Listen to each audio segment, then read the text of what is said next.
Hold up, I ain't trying to stump, man, but the Yeezys jumped over the jump, man. I be in and out of arenas like I'm Scottie Pippen.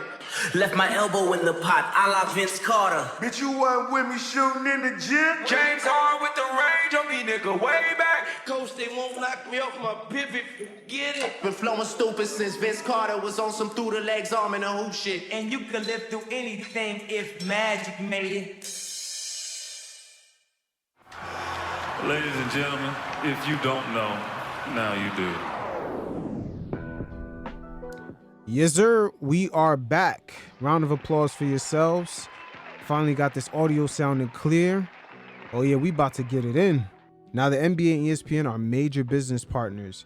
As we've seen during the pandemic, when the NBA had nowhere to play their games, ESPN/Disney not only hosted the games, but they were able to provide a completely secluded area to make sure that the NBA games were still on, to give ESPN content, while Walt Disney overall as a company was going through certain financial difficulty caused by the pandemic. So best believe that relationship goes hand in hand. And Ja Morant being a major asset of the NBA, they would not let ESPN drop anything to damage his image even more. But in this instance, I don't believe it's that. I believe the league is speaking directly to Ja Morant about this season, but they're using ESPN as a proxy. Because during the segment, they revealed that one of the incidents that Ja Morant got into sort of tied the Memphis Grizzlies and the NBA in that lawsuit, which one of the head of securities for Memphis was around when that incident had happened at his house at that pickup game. So that automatically tied the Memphis Grizzlies and the NBA into that lawsuit. So Ja Morant is wearing the NBA brand no matter where he goes, and it could be taken away at any moment, as we've seen with Kevin Porter Jr. this season. But also through this short doc, the NBA has also sent a few notices to Ja Morant's father. They view him as he's acting like one of the crew members. And they also went as far as to reveal that certain businesses that always welcome Ja Morant to shop and eat, they're afraid of letting him in the same spaces, as he tends to bring in certain entourage members that may harm one of their customers. So this quick 30-minute doc went real extensive. And just going back to how they feel that his father is an enabler. In certain cases, I agree. But the media tends to kind of over-exaggerate when certain players, particularly the African-American players, when their fathers are involved. They tend to not have any leeway when it comes to them for some odd reason. As we can see with LeVar Ball, they called him the worst sports dad in history when all three of his sons either got into the league or were in position to make a lot of money. Even his son that didn't make the league, he had more commercials than people in his own draft class. As the media, sometimes because they don't relate culturally, they always want to go off of the narrations or just certain ideas that they have of certain people, and they sort of try to project that on them. Particularly when certain players, African Americans, have their fathers involved, it's sort of looked at with a very keen eye. Another example of it was when a reporter told Kyrie Irving, does he look up to LeBron James as a father figure, when he already had a father that he looked up to? And what role would you say his father has played in this? Because he's been a very visible part of Ja Morant's career from the beginning. Yeah, T. Morant certainly has become a celebrity in his own right. He's a courtside constant. We mentioned the incident with the Pacers in Memphis last year. He's right there arguing with the Pacers alongside Devontae Pack. He got into it with Shannon Sharpe at a game in Los Angeles. When Shannon Sharpe was arguing with some Grizzlies players, he came in, T. Morant, and got involved in that. And again, I think that there have been I know that there have been some concerns within the Grizzlies organization and within the NBA. See right there, Tim McMillan speaking for the league. Some concerns in the Grizzlies organization and in the NBA. He's hearing the rumbles. That T. Morant has struggled to find a line between being a supportive father and being part of the entourage, or being a supportive father and being a celebrity. One source put it to me like this. He said, T has been a major driving force in all of this. He never made the NBA, but this was his chance to live like he's an NBA superstar. And that right there is my issue. That last statement is a complete opinion. But I do believe T. Morant, that incident he did have with Shannon Sharp, that has come back to bite him in the ass. See, now they could tie him into all this. But to say that he's a driving force, he's not Ja Morant. He's not the one going to the strip clubs. He's not the one physically pulling out the gun. But you see, this is what the media tends to do, especially with the fathers. They can't wait to vilify them. We've seen them do it to LeVar Ball and the Ball brothers when they first came into the league.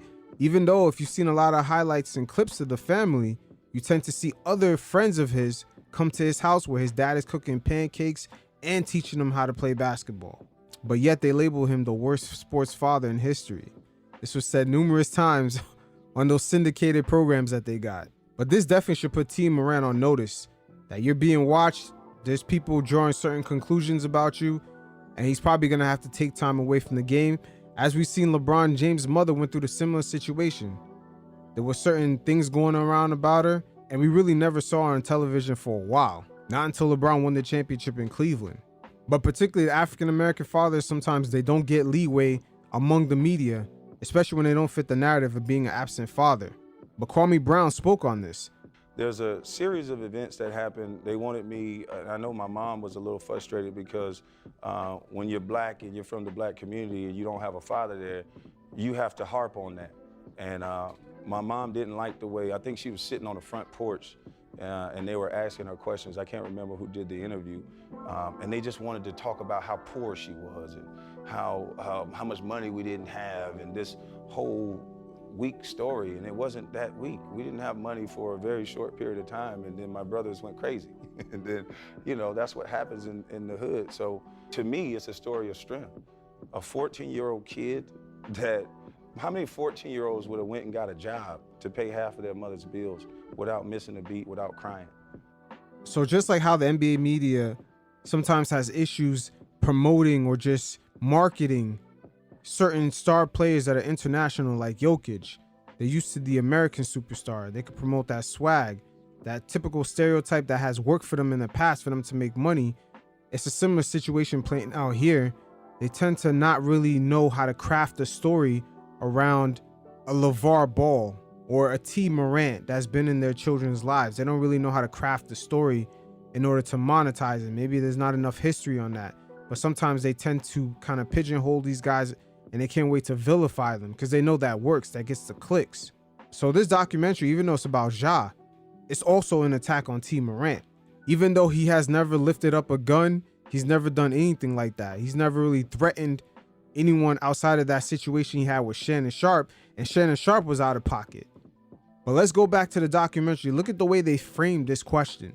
Either way, the answer was going to make T. Morant look bad, and the question already implied that he was doing something wrong. And what role would you say his father has played in this? Because he's been a very visible part of Ja Morant's career from the beginning. It's like the interviewer already asked a question with a statement inside of it. Let's take a listen to that one more time. And what role would you say his father has played in this? Because he's been a very visible part of Ja Morant's career from the beginning. Once again, T. Morant, they got a bullseye on you. But at the end of the day, that incident with Shannon Sharp, just that one little incident, they've somehow tied you into all this. You're the one that's pulling out the gun. You're the one that's messing up your son's image. But that right there is one of the issues that Kyrie Irving, and if you also look back, Kareem Abdul-Jabbar had with the media. A lot of media members are not culturally in sync with the players. So there's a lot of things that they do that the media they misinterpret. I think a lot of the celebrating that T. Morant does with his son, the media is not really understanding where it comes from. These guys were counted out. He wasn't recruited. Ja Morant was never that player that was perceived as a guy that was going to make the NBA. He was actually discovered by accident. But him and his father, they continued to work and grind. From them waking up at 5 o'clock in the morning, lifting up tires, they both worked on different type of workout regimens. They're just celebrating their spoils. That's all it is. But somehow the media can tie it into other things. And some of the results of this situation shows the disconnect between the media and players. This is why a lot of players are starting their own podcasts. They only talk to certain people that they feel comfortable around. Because a lot of things by the media, I don't know if it's a mix of them trying to get clicks, there's just a lot of misinterpretations that kind of go overboard. And a lot of media members don't understand. A lot of the players were side-eyeing them for that whole Kyrie Irving situation. The fact that he had to go through a checklist to get back into the league. When he made a comment about a documentary that he's seen, we're not saying the comments are right or wrong, but the fact that nobody even questioned, why does Amazon have it so easy that a documentary that can put certain people's safety on the line, why was it so easy for that documentary to get on Amazon? A documentary like that should have gotten filtered out. But no one asked that question. They just went directly to Kyrie, which Kyrie Irving does not control distribution at Amazon. He just reported on a documentary that he's seen as an Amazon Prime customer. So that right there is the disconnect. But hey, it is what it is. Ja Morant, man, he's got to be on his P's and Q's this season because the league definitely does not want to be embarrassed again. Just him getting into an incident after that Jalen Rose Nike ad interview apology thing that he had, it just made everyone look bad. It made ESPN look bad, Jalen Rose, and the NBA. Load management, load management, load management. It seems like ever since the mid-2010, when the Spurs would just occasionally, every once in a while, rest their players, it seems like the league just started gradually developing a system in which they kind of tweak the schedule just a little bit to give players more of a rest day instead of doing 4 games in 5 nights, or, you know, I guess like 6 games in like 4 days or whatever. They started doing a scheduling where they give players a break every other day. So it's game, break, game, break, game, break, game, break. And it seems like, you know, they did that in order to help the players rest, but that does have an effect on the time that players have to practice because it doesn't lead to a full rest day. And Paul George did a sit down with JJ Redick, and they spoke about this because they were there for that transition where the league kind of got off the heavy load of just stacking a bunch of games at the same time versus doing now where they have the scheduling where players barely get 2 days off in a row. It's every once in a while, but it's pretty much game day, then a rest day, game day, then a rest day. And it's believed by these two guys that this is leading up to more injuries because not only it limits how hard players can practice on the off day, it actually takes away how many full rest days they can actually have because they don't have back-to-back days. So they don't have a day where they actually build their bodies up to prepare for the season, for the heavy load, especially during the playoffs where the games are very intense and it's leading up to more injuries. So what they're advocating is pretty much is for maybe 3 games in 4 nights followed by a 2-day rest period. But you guys check it out, and every once in a while I'll check it. You know, when I came in the league, like, and I went to a blue collar team that worked extremely hard. That was like the norm, like practicing hard. You know, the 2-a-days on training camp, like that was just like, that was the norm to me. And I enjoyed it and I loved it because it helped prepare me mentally. It helped prepare me physically. Like it prepared my body for what was to come in a long season. And I think now they're like, teams don't really practice, you know, we're not getting up and down. You know, there's just, it's a lost art when it comes to that hard practicing. And I think that's why there's so many injuries that's going on, because guys that have a high load day and then a completely off day and then a high load day, you know, back then it was, you practice hard, you got a game. You practice hard, you got a game. Then you might have a day off. Then you come right back to it. So I feel like your body just built the callus and that you were prepared for a long and rough season. Right there. Your body built up the callus because of that. And I think that's what the league is missing right now. That's why there's so many injuries. We've seen Luka, KD, a bunch of injuries happen in the month of March. And it seems like because players have a game, then a rest day, then a game, then a rest day. That rest day, a lot of teams, believe it or not, they're not practicing as hard. That practice is just pretty much a walkthrough, and it's pretty much, maybe for some teams, it might be a travel day. But their body over the course of that 82-game season does not have the ability to build up calluses. And I believe the people that made the scheduling, they're thinking of a rest day sort of like in a regular everyday person, not for an athlete. that might not be good. That every other day off schedule, it might not actually be as good when it comes to athletes. But for regular everyday person that's not an athlete, that day off wouldn't make sense. But Paul George, the way he's explaining it with building up the calluses, it seems like that may be one of the key issues that we're seeing all these injuries happen. That's sort of leading up to that issue. To where injuries, like, there wasn't that many injuries. There wasn't time to take a load off because you felt good to play. You know what I mean?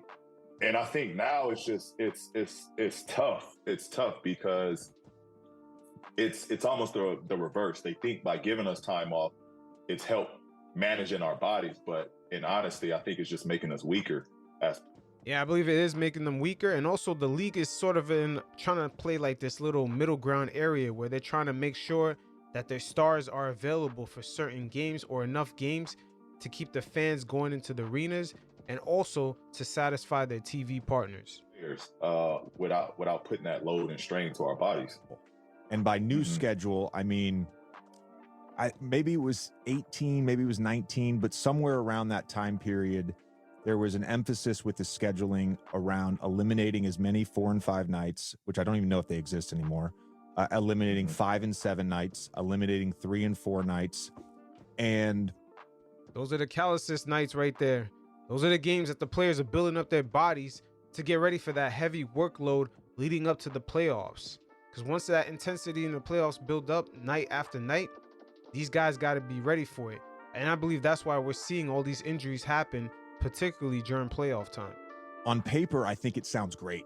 I really do. I like that idea. The problem is, prior to them changing that, you would play 5 and 7, and maybe you finish on a Monday. You probably wouldn't play again till Friday. There was time to recover from nagging injuries. And also, you've seen less injuries happen in that time span. Remember with Doc, Doc was great about giving us days off when we needed them. And we would have a Monday game in LA and not play again till Saturday, let's say. And he'd say, I'll see you guys Thursday. And we would go in knowing Thursday and Friday are going to be hard practices. But now I get a little break here to recover. And you go in the gym, maybe you do your maintenance work, maybe you do your training table work, maybe you get your shots. But there was time. And now with the current schedule, it feels like it's game, day off, game, day off. There's no long breaks during the season where you have multiple days. I can't remember if it was T. Lou, but I know it was one of the coaches over this weekend. They said to me, they're like, we haven't had a 2-day break between games in over 7 weeks. All-Star aside, it was back to like December before there was a 2-day break between games. Do you sense that sort of lack of longer time between games?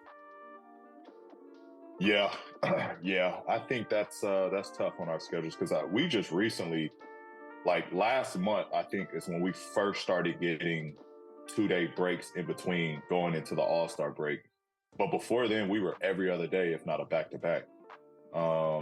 And like, it's no, like, I don't want to say it's, Clippers' fault or, like, I'm not saying that T. Lou doesn't practice us, but it is hard based off of our schedule of playing every other day to get good practice days in on that note, you know what I mean? So yeah, it's just the way the scheduling is. Like they made it not so many games in a week span, but we're still every other day, which is, I almost would do more games in the front and then get a little break, because those breaks, like as much as it is physically, it's a good mental to get away from the game for like 2 days 100%. and then come back, and know, all right, now we got another stretch. And that was the way we looked at it as in Indiana. Like, all right, let's win this 5 out of 7. We got 2 days to recoup. And then let's target this next week. Let's target this, 4 out of 6 this week. You know what I mean? And, it's a different game, man. We're adjusting to it and we're trying to figure it out. But, I think it is a different game from what we used to play. And also the league, in a way, they're almost doing the scheduling inverse. Now we see during the playoffs, especially during the first round, sometimes I'm pretty surprised. There's such a gap between game 1 or game 2 going into game 3 It's like sometimes a 2 to 3 day gap. They apply the 2 to 3 day gap in the playoffs, which is too long because sometimes fans are no longer interested. You know, we see game 1 on a Monday and game 2 is not till Thursday. So sometimes it should be that day off, then the game 2 should be Wednesday. But sometimes we're seeing the playoff series get extended a little bit too long. And that started back in, I believe, 2016. After the 2015 finals, maybe LeBron James has some input on that, where the league went to like a longer rest day in the playoffs and in the finals. But it seems like the players need that type of rest day in the regular season, which it helps them kind of build up a calluses. If they have a hard schedule, then maybe a day off or 2 days off, so they can have a hard practice day, then a full day off, and then a bunch of games loaded up again. Then the same thing repeat, wash, rinse, and repeat. And it helps the players actually build up, like Paul George said, a calluses where their bodies are ready now for the grind, especially during the grind in the playoffs, where these games are high intensity games. And that's where we tend to see most of the injuries happen in the past few seasons. Once again, the league is sort of playing this nice little dance between making sure the stars show up to these games to keep fans engaged to come into the arena, and also to satisfy their TV partners like TNT, ESPN, to also make sure that the star players are available for these nationally televised games. And I'm wondering also if AAU, the culture of the players in the, I won't say Chitlin circuit, but like in the little leagues coming up before they get into college or even before they get to the G League, that little AAU circuit, I'm wondering if the heavy focus on the kids playing a bunch of games every weekend is also leading up to these injuries. But these discussions are very interesting to talk about. I'm wondering if Adam Silver is looking at his analytics going into the next CBA to make any adjustments. As he loves to talk about all the time, we're looking at the analytics. So we'll see how this plays out. So the NBA from the mid 2000s all the way up until now, it's been very interesting to see the money climb up higher and higher as they go through new TV deals in the past few, I would say 15 to 20 years. Now, issues with the Supermax contract have always come up, as we've seen it play out recently with John Wall and Russell Westbrook. They're hard to move. If they don't work out, guys tend to get bought out. And for some reason, I believe it's like almost like a collaboration with all the GMs in the league. They kind of pigeonhole guys who got bought out into minimum deals. We've seen this with Blake Griffin. We've seen this with John Wall, Russell Westbrook, Josh Smith, and many others. They never got back to that point where they even got a mid-level contract. Same thing with DeMarcus Cousins. Even if they play well, they never really get back to the point where they get like a 2-3 year deal. Well, Derrick Rose spoke about this, and it's so funny because he is pretty much the first player to go from max to minimum to getting a mid-level deal. He is the first of his kind. And he talked about getting to that point and coming to the negotiation table with no blueprint on a previous player that went from max to minimum to mid-level. You guys check it out, and every once in a while, I'll check in. So I'm going through this. I'm in Minnesota. I don't want to change my lifestyle or living comfortably. I'm like, man, I got to get another contract. Tibbs told me, like, all right, you play well, this and that. Like, we'll figure some shit out. I end up playing well. I played decent. And he's playing good. Yeah, I played decent, bro. But I mean, decent in Chicago, I mean good. You know what I'm saying? We kind of play low key with it. I played decent, and they end up like offering me. Did they offer me that? Many? Yeah, not the second year. The second year, but we didn't take it, right? So I played decent. The second year they was about to offer me, but by that time I wanted out because I wanted to like bet on myself. And that's because they were saying they was saving money for like another player. I end up going to Detroit after that, and like I'm at minimum. That's when I was at minimum, right? Nah, you at minimum. I mean, I asked him because all this shit is like inflated in my mind, bro. Like, you know what I'm saying? Like all together, bro. Like the dates, all that shit. So long story short, I went from being max to minimum to actually like getting like a decent contract. And at that time, nobody did that. So don't you know how you go into the market and you negotiate and you got like an example of someone that previously did that? Nobody was there. So you broke that mold. Exactly. And the shit ended up working out. Now with Derrick Rose, that's very interesting. It did end up working out where he became the first player. I mean, I would say since the mid 2000s when the NBA money started coming in heavy to actually achieve this. But also keep in mind that he did have the Tom Thibodeau connection in New York in order to do so. But he did play well in Detroit and in Minnesota to make that up. And also in Minnesota, keep in mind, Tom Thibodeau was also there. But once again, the NBA right now, they're in negotiations for a new CBA with the players. So it'll be interesting to see how they work out the Supermax contracts to see if there's ways for owners and players to get out of it where players could move on and not be pigeonholed to a minimum contract. Because let's be honest, John Wall, even though he may not be playing winning basketball, he's good enough to get at least a mid-level contract. Same thing for Russell Westbrook, if he could find a place to go where he fits into a particular team. These guys should be able to get a mid-level contract. But the way the league is set up right now, and just the way I would say the NBA GMs kind of almost collaborate, sort of like how NFL GMs collaborate. They sort of pigeonhole certain guys into minimum contracts. And I'm glad that Derrick Rose actually broke the mold for this, because we shouldn't see guys like Blake Griffin go from 1-year deals to 1-year deals. They're good enough to at least get a 2-year deal with a team option on the 3rd year.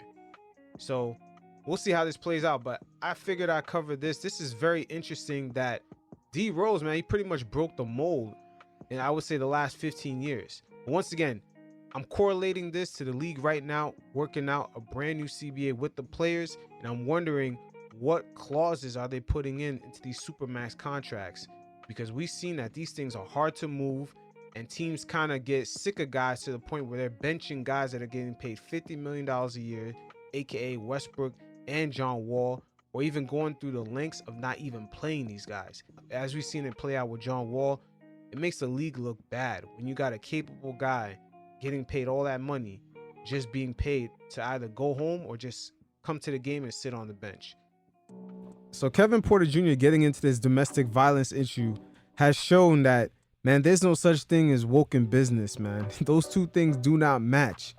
As I've never seen such a finesse move executed so brilliantly by OKC and Houston. Yo, they are shaking. Sam Presti finessed 2 more draft picks out of this. OKC was kind of in a conundrum. This Kevin Porter Jr. situation kind of opened up the doors where they didn't have to waive Oladipo and Earl Robinson, as they pretty much got back the 2 second-round draft picks that they invested into Earl Robinson. And the cherry on top is them getting a $2 million trade exception.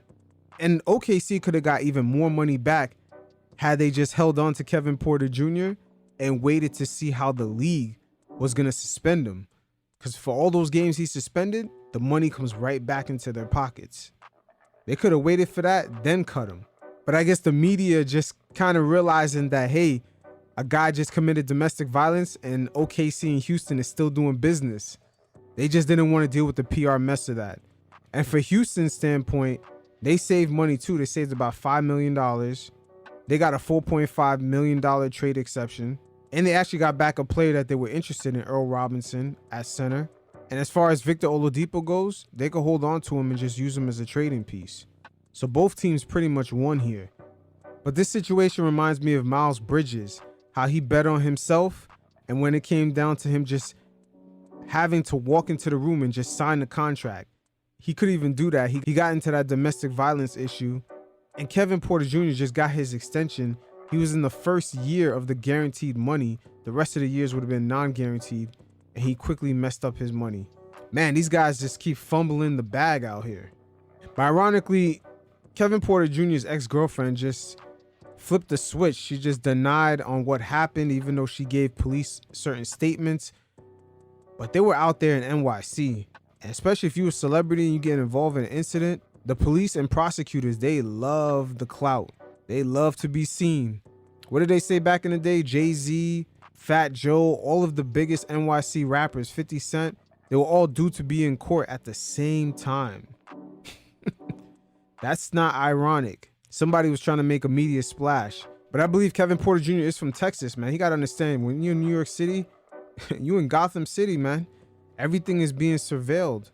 But his girlfriend kind of retracted on what happened. I feel bad for baby girl because, you know, she probably realizing she messed up her bag, but that's just what it is. Let's just see what she had to say.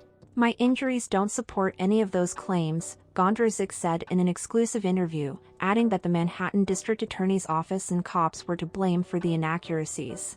There goes that clout chasing.